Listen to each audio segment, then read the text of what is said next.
বাংলাদেশি কর্মীদের জন্য দারুণ সুখবর দিয়েছে মালয়েশিয়া। নতুন করে মাল্টিপল এন্ট্রি ভিসা সুবিধা চালু করেছে দেশটি। এতে করে বাংলাদেশি প্রবাসীদের ভোগান্তি কম হবে বলে জানা গেছে।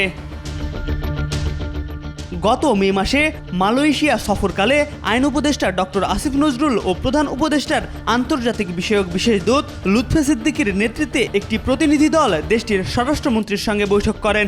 বৈঠকে বাংলাদেশি কর্মীদের ভিসা সংক্রান্ত বিষয়ে বিস্তারিত আলোচনার পর গত 10 জুলাই এই বিষয়ে পরিপত্র জারি করে মালয়েশিয়ার সরকার।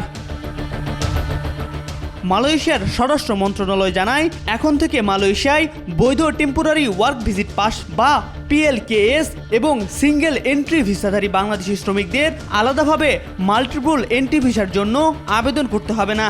PLKS নবায়নের সময় ইমিগ্রেশন বিভাগ আন্তর্জাতিক প্রবেশপথে স্বয়ংক্রিয়ভাবে MEV ইস্যু করবে।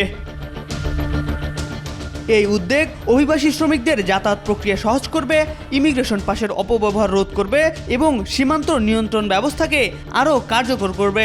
পাশাপাশি বিদেশে অবস্থিত মালয়েশিয়ান মিশনে নতুন ভিসা আবেদনের চাপ কমবে। বর্তমানে মালয়েশিয়া 15টি দেশ থেকে শ্রমিক নেয়, তবে এতদিন শুধু বাংলাদেশি কর্মীদের সিঙ্গেল এন্ট্রি ভিসা দেওয়া হতো, যা তাদের জন্য নানা ভোগান্তির কারণ ছিল।